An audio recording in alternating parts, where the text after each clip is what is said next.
안녕하세요. 커피앤톡입니다. 오늘도 와주셔서 감사드리고요.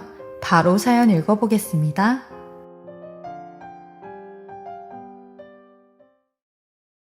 안녕하세요. 35살 여자입니다. 저는 얼마 전 시모와 연을 끊고 남편과 함께 부산으로 이사하게 됐습니다. 이렇게 된 이유는 시모의 계속되는 이상행동 때문이었어요. 저와 남편은 대학 동기입니다.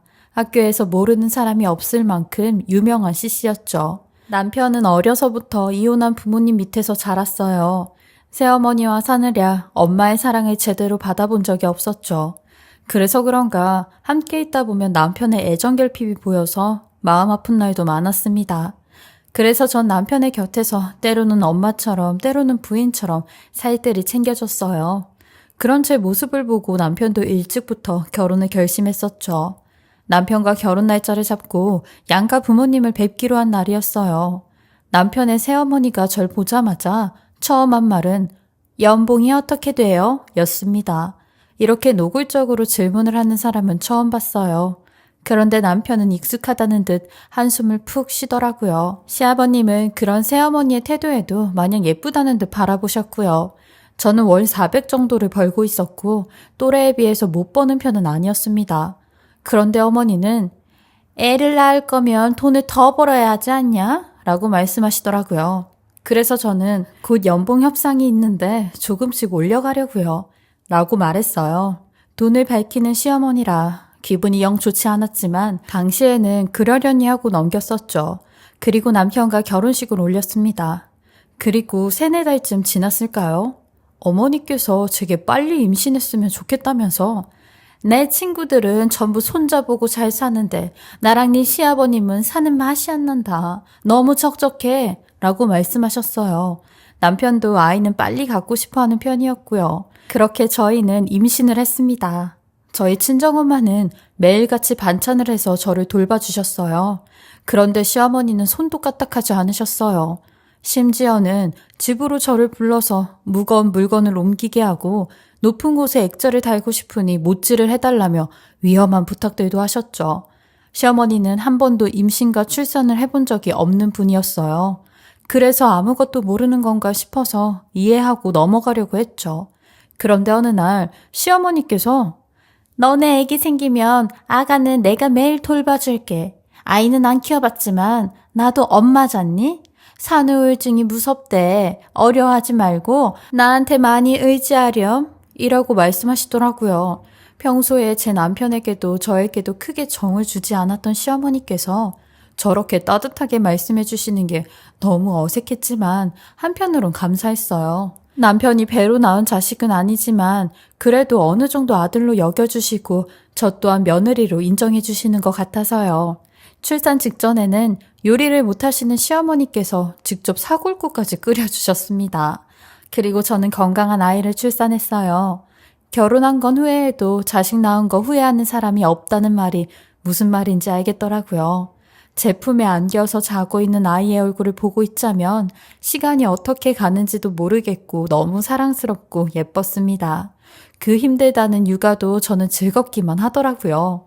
물론 아기가 새벽에도 10번씩 깨서 울 때면 조금 힘들다는 생각도 했지만요. 자상한 남편도 육아에 힘써주니까 훨씬 수월했고요. 그런데 시어머니께서 너무 자주 제 아이를 보고 싶어 하기 시작했어요. 오늘 아기 데리고 올 거지? 너무 보고 싶어서 잠이 안 오더라고 얘. 그런데 너무 갓난아기라 데리고 나가는 게 부담스러웠어요. 그래서 매번 이 핑계 저 핑계를 대가며 거절했습니다. 같은 상황이 반복되자 시어머니는 제게 전화를 하시더니 니네는 손자 보고 싶은 할아버지 생각은 못하니? 아주 와달라고 애원하고 빌어야 와주는 거야. 지금 뭐 하는 짓이니? 라며 화를 내셨어요. 저는 아직은 너무 어린 아기라서 그랬던 건데 너무 속상하더라고요. 그래서 다음날 어머니께 아이를 보여드리러 가야 했습니다. 그런데 아버님은 제가 온 걸 보자마자 아가야, 네가 웬일이냐? 아기랑 집에 있지. 여기까지 어떻게 온 거야? 택시 탔니? 이상했어요. 분명 아버님이 보고 싶어서 화가 나셨다는 얘기를 듣고 온 거였는데 어머니가 거짓말을 하신 것 같더라고요. 손자가 얼마나 보고 싶었으면 거짓말까지 하셨을까 싶어서 저는 별다른 말씀 드리지 않고 아버님 보여드리고 싶어서 잠이 안 오더라고요. 한번 안아보세요. 라며 아이를 품에 안겨드렸어요. 아버님은 그때서야 한박 웃음을 지으시며 너무 행복해 하시더라고요. 그런데 그토록 아이를 찾던 시어머니는 보이지 않더라고요. 아이에게 젖을 먹이고 있었는데 시어머니가 허겁지겁 현관문을 열고 들어오셨어요. 어머, 벌써 도착했네. 아기 배고프겠다. 조금만 기다리렴. 무슨 말씀인가 싶어서 저는 어머니, 저 밥 먹고 왔어요. 괜찮아요. 라고 말씀드렸죠. 그랬더니 시어머니는 응? 넌 이따가 먹고 애기 말이야. 애기도 밥을 먹어야지. 이유식 만들어주려고. 저는 시어머니의 얘기에 정말 깜짝 놀라고 말았습니다. 아직 모유밖에 못 먹는 갓난아기에게 이유식이라니요. 아무리 아기를 낳아서 길러본 적 없다시지만 이 정도면 상식 아닌가요? 저는 놀라서 어머니, 아기는 아직 이유식을 못 먹어요. 모유 먹을 때예요. 신경 써주셔서 너무 감사해요. 장을 많이 봐오신 것 같은데 그걸로 제가 맛있는 저녁 차려드릴게요. 라고 말씀드렸죠. 그랬더니 시어머니는 당황한 표정을 짓더니 돌연 짜증을 내면서 아유, 농담도 못하니? 너 밥 해주려고 사온 거지. 나도 그 정도는 안다. 어디 서러워서 살겠니? 라고 하시더라고요. 그래서 저는 시어머니의 이해할 수 없는 유머 코드였나 보다 생각하고 말았습니다. 그날 이후로 어머니는 더 이상 아기를 찾지 않으셨어요. 그날도 아기가 너무 작아서 겁이 나셨는지 잘 안아보지도 못하시더라고요. 그리고 몇 개월이 지나 아기가 제법 옹알이도 하고 이유식을 먹을 수 있게 됐어요. 볼에 포동포동 살이 올라서 너무 예뻤죠. 그러자 시어머니는 저희 집에 자주 놀러 오셔서 이유식을 만들어 주셨어요. 그런데 저는 감사한 마음도 들었지만 한편으론 부담스럽기도 했습니다. 일주일에 3번씩 꼬박꼬박 집에 오셔서 아기 기저귀를 갈아주시고 이유식을 해먹이겠다고 하시는데 아기가 순해서 제가 충분히 혼자서도 할 수 있는 일들을 자꾸만 도와주셨어요. 솔직히 저희 친정엄마보다도 더 유별나게 아기를 돌봐주셨죠. 그때 시어머니의 행동이 이상하다는 걸 깨달았었어야 했는데 말이에요. 하루는 저한테 자꾸만 약속을 잡고 나가서 놀려고 하더라고요. 저는 반나절만 아이 얼굴을 못 보면 불안해서 밖으로 나가고 싶지 않았는데 그럴 때마다 어머니는 나 못 믿어서 못 나가니? 얼른 나가서 일 보라니까 라고 하셨어요. 솔직히 어머니 말씀이 어느 정도 사실이었어요. 어머니가 육아에 대해 잘 모르시는 걸 알기 때문에 맡기고 나가는 게 불안했죠. 그렇게 어머니와의 불편한 공동육아는 시작이 되었습니다. 잘해주려고 하시는 건데 싫다고 할 수도 없고 정말 미칠 노릇이었어요. 그러다 제가 개거품을 물고 쓰러질 뻔한 사건이 발생했습니다. 아이를 돌보다가 분리수거를 하려고 아이가 자는 틈을 타 아주 잠깐 밖을 나왔어요. 정말 5분도 안 되는 짧은 시간이었어요. 분리수거를 끝내고 집으로 들어갔는데 글쎄 아기가 감쪽같이 사라진 겁니다. 온 방문을 열어가면서 아기가 있는지 확인했어요. 그리고 남편에게 전화를 걸었죠. 여보, 들어왔었어? 아이는? 그러자 남편도 놀라서 집에 있는 아기를 왜 나한테 찾아? 무슨 소리야? 정신 차리고 똑바로 얘기해봐, 응? 이라며 소리쳤어요. 저는 순간 분명히 시어머니께서 왔다 가신 거라 생각이 들어서 일단 남편의 전화를 끊었습니다. 그런데 시어머니께서 전화를 계속 안 받으셨어요. 시아버님께 전화를 드렸더니 그 사람 오늘은 거기 안 간다고 했는데 동네 골프 모임 친구들 만난다고 아침부터 지장하고 나갔어. 라고 하시는 거예요. 그 순간 하늘이 무너지는 것 같았습니다. 정신 나간 사람처럼 아이를 찾으려고 신발도 짝짝이로 신고 뛰쳐나갔어요. 미친 듯이 쿵쾅거리는 가슴을 진정시키며 애써 이성을 찾으려고 했죠. 저희 집이 오래된 빌라라 경비실도 없고 CCTV도 없어 무조건 밖에 지나가는 사람에게 물어봤어요. 미친 여자처럼 길에 지나가는 사람을 붙잡고 여기 혹시 아이 안고 지나가는 사람 보셨나요? 라고 했죠. 하지만 그 어디에도 아이를 봤다는 사람은 없었습니다. 저는 그리고 곧바로 경찰에 신고를 했어요. 그리고 잠시 뒤 놀란 남편이 뛰어왔어요. 저는 남편을 보자마자 바닥에 주저앉아서 여보 어떡해? 우리 지우리가 없어졌어. 문까지 다 잠그고 분리수거하고 돌아왔는데 없어. 그러자 남편은 분명 시어머니가 데려갔을 거라고 했죠. 아니 어머니 오늘 여기 안 오고 아침부터 골프 모임 가셨대. 밤이 되도록 경찰차 몇 대가 집 주변을 수색하며 돌아다녔지만 별다른 소득이 없었어요. 저는 미친 여자처럼 집 소파에 앉아서 아무것도 할 수 없는 저 자신을 원망하고 그때 밖으로 나간 순간으로 몇 번이고 돌아가고 싶다며 울기만 했습니다. 그런데 그 순간 현관문이 열리더니 시어머니가 들어오셨어요. 그런데 시어머니 품에 저희 아기가 안겨있는 게 아니겠어요? 저는 오열하며 아기를 빼앗고 하염없이 흐르는 눈물을 쏟아냈습니다. 어머니는 뻔뻔하게 얘가 왜 이래? 왜 이렇게 오바를 떨어? 너 무슨 생각을 했길래 이렇게 우니? 내가 우리 손자 자랑하고 싶어서 놀다 왔구만. 이라고 말씀하시더라고요. 저는 너무 화가 나서 어떻게 말도 없이 아이를 데리고 나가세요? 라고 하니 그러는 너는 곤히 자는 애만 두고 어딜 나가버리면 어떡하냐? 우리 손자가 중간에 어찌 될 줄 알고 내가 너 이러고 다니는 게 하도 괘씸해서 일부러 전화도 안 받고 버르장머리를 고쳐주려고 이랬다. 골프 모임 여사님들도 다들 나보고 잘했다고 하더라. 라는데 어쩜 본인 잘못은 하나도 없다는 식으로 저 때문에 이랬다고 몰고 가는지 아이를 안았을 땐 아이 얼굴이 불덩이처럼 뜨거웠어요. 아직 아기가 나가기엔 밖은 쌀쌀한 가을 날씨였는데 옷도 제대로 안 입히고 티와 바지 한 장씩만 입히고 나갔더라고요. 누가 봐도 절 골탕 먹이려고 제가 잠깐 밖에 나간 걸 알고 불이 나게 아이를 챙겨 나간 것 같았죠.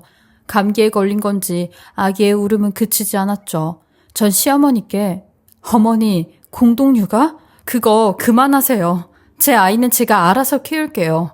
솔직히 어머님한테 불안해서 저희 아기 못 맡길 것 같고 오늘 이 시간 이후로 저희 집에 오지 마시고 아기도 찾지 않으셨으면 좋겠어요. 라고 말했어요.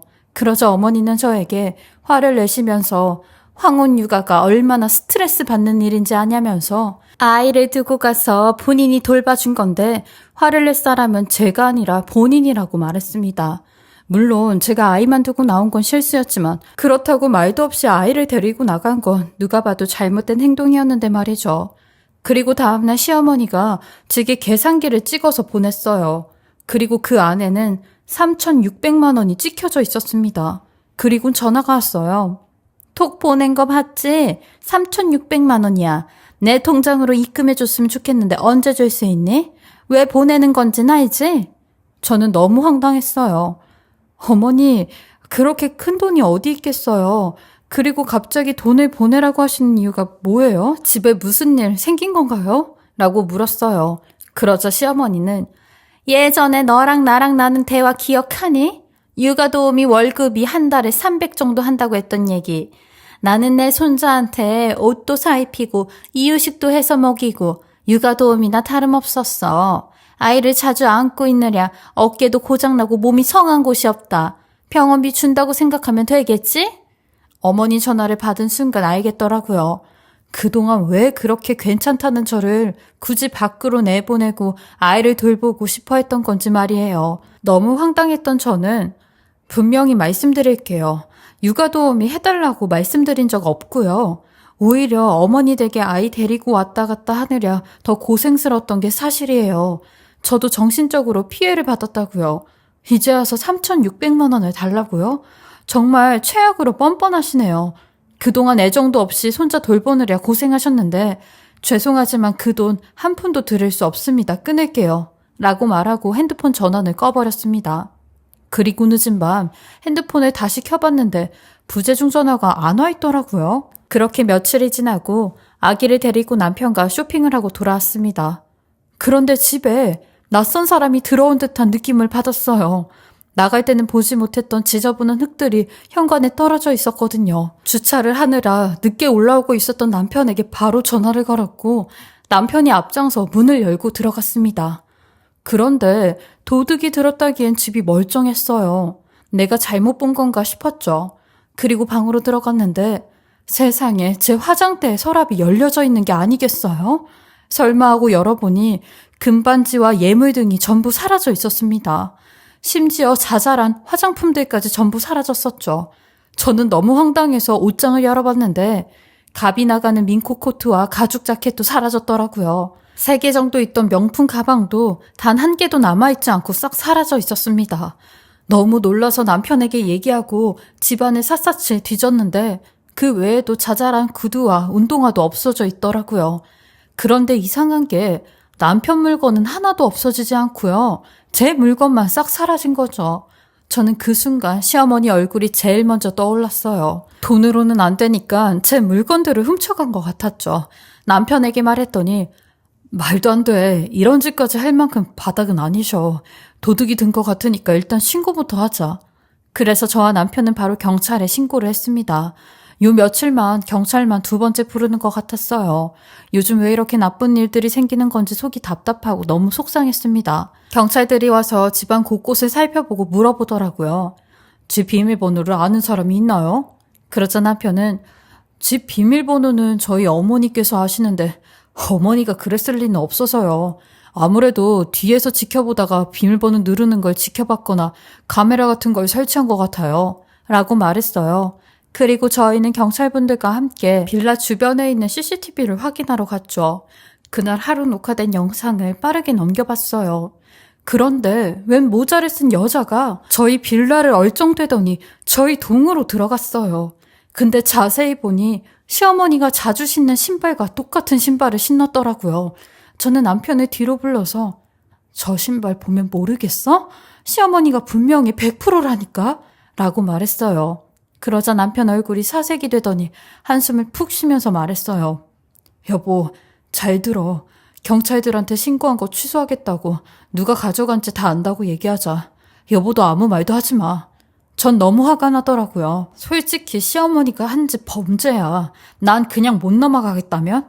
얼마나 나쁜 짓인지 깨닫게 해드려야 해. 절대 안 돼. 그러자 남편이 제 손을 꼭 잡으면서 우리 아버지, 엄마 돌아가시고 너무 힘들었어. 근데 새어머니랑 결혼하고 우울증 극복하신 거야. 정말 어렵게 극복하셨는데 다시 그때로 되돌아갈 수 없어. 라며 부탁하더라고요.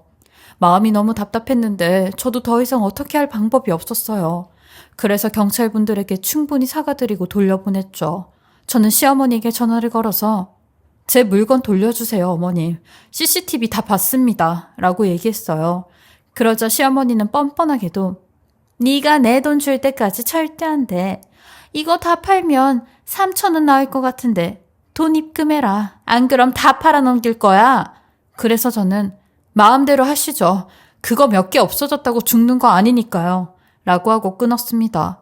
왜 이렇게 쿨하게 끊었냐고요? 눈에는 눈, 이에는 이 전법을 쓰려고 했기 때문이에요. 시어머니가 없는 틈에 집에 몰래 들어가서 도둑 맞은 제 물건들을 전부 찾아오려고 했어요. 그리고 다음 날 어머니가 안 계신 시간대에 맞춰서 시어머니 댁으로 찾아갔습니다. 그런데 방 안에서 무슨 소리가 들리더라고요. 안 계신 줄 알았던 어머니가 집에 계셨던 거예요. 그런데 시어머니의 통화 내용이 조금 이상했어요. 당신은 걱정하지 마. 내가 곧 멋진 차 뽑아줄 테니까. 차 나오면 드라이브 가자고. 근데 이 물건들 다 어디에다 팔면 되나? 나는 그런 거 모르는데. 당신이 도와줄 거지? 시어머니는 바람까지 피우고 있었던 거예요. 저는 문을 발칵 열고 들어가서 차 뽑아줘야 돼서 물건까지 훔친 거예요? 아버님은 이 사실 아세요? 그러자 시어머니는 얼마나 놀랐는지 딸꾹질까지 하시더라고요. 그러면서 남의 집에 말없이 들어와 감히? 너 돌았니? 라며 쏘아붙였어요. 저는 제 물건 찾으러 왔어요. 전부 돌려주지 않으면 오늘 들은 내용 아버님한테 얘기할 거니까 그렇게 하시고요. 그러자 시어머니는 씩씩거리면서 물건을 전부 내놓더라고요. 저는 그 물건들을 들고 집으로 돌아왔습니다. 그리고 다음날 아버님 가게 앞으로 찾아갔어요. 아버님께 이 사실을 말씀드리는 게 맞다고 생각했기 때문입니다. 이 사실을 알게 된 아버님은 설마 했는데 역시나 내가 생각했던 게 맞았구만 이라고 하시더라고요. 사실 아버님도 대충 눈치는 채고 있었는데 심증만 있지 물증은 없었다고 하셨죠. 그렇게 시어머니의 실체를 알게 되었는데 알고 보니 시어머니 저희 아버님과 결혼을 하기 전부터 지속적으로 만나던 연하의 남자친구가 있었고 그 남자에게 매달 생활비까지 주며 차까지 바꿔준다는 말로 제게 이런 짓을 꾸민 겁니다. 시아버님은 이 사실을 알고 뒷목을 잡으셨지만 고민할 것도 없다며 바로 이혼 절차를 밟겠다고 하시더라고요. 그러면서 내가 인생이 너무 외로워서 그런 여자한테 매달리고 의지했는데 이제 그럴 필요 없어졌다. 이렇게 내 편인 며느리가 있고 눈에 넣어도 안 아픈 손자가 있는데 더 이상 뭐가 필요하겠니? 그동안 마음고생했을 텐데 미안하구나. 내가 대신 사과하마. 라고 말씀하셨어요. 그리고 누는 제 손을 꼭 잡아주셨습니다. 남편도 이제서야 제가 그동안 마음고생한 걸 알아주는 듯 미안했다며 이제라도 정신 차리고 당신한테 더 잘할 거니까 믿어달라고 하더라고요. 새어머니는 이 모든 사실을 폭로한 채 머리를 잡으며 집안에 여자 하나 잘못 들어오면 집이 망한다더니 네가 이렇게 쑥대밭을 만들어 놓는구나. 내가 너 처음 볼 때부터 마음에 안 들었어. 이 백녀우야 하시는데 저는 그런 새어머니의 팔을 내치며 이봐요 아주머니. 집안에 여자 잘못 들어온 건 내가 아니라 당신이지. 당신 때문에 지금 몇 사람이 힘들었는지 알아요? 당신 평생 그렇게 살다간 언젠간 큰 코 다치는 날이 올 거야. 라며 새어머니를 뒤로하고 나왔어요. 그렇게 시아버지는 새어머니와 이혼하시면서 재산 한 푼 안 주시고 내보내셨고 지금은 저희 집으로 들어오셔서 함께 지내고 계십니다. 지금은 새어머니 신경을 쓰지 않아도 되니 전보다 마음이 편해졌고 직장에도 다시 복직을 할 수 있게 됐어요. 저희 회사가 원래 부산이 본사라 더 좋은 대우를 받으며 일하고 있죠. 요즘은 더없이 행복한 하루하루를 보내고 있네요. 지금까지 제 사연을 들어주셔서 감사합니다. 추워지는 날씨 모두 감기 조심하시고 건강하세요. 감사합니다. 지금까지 커피앤톡이었습니다. 오늘도 끝까지 함께 해주셔서 감사하고요. 저는 다음 영상으로 또 찾아뵙겠습니다.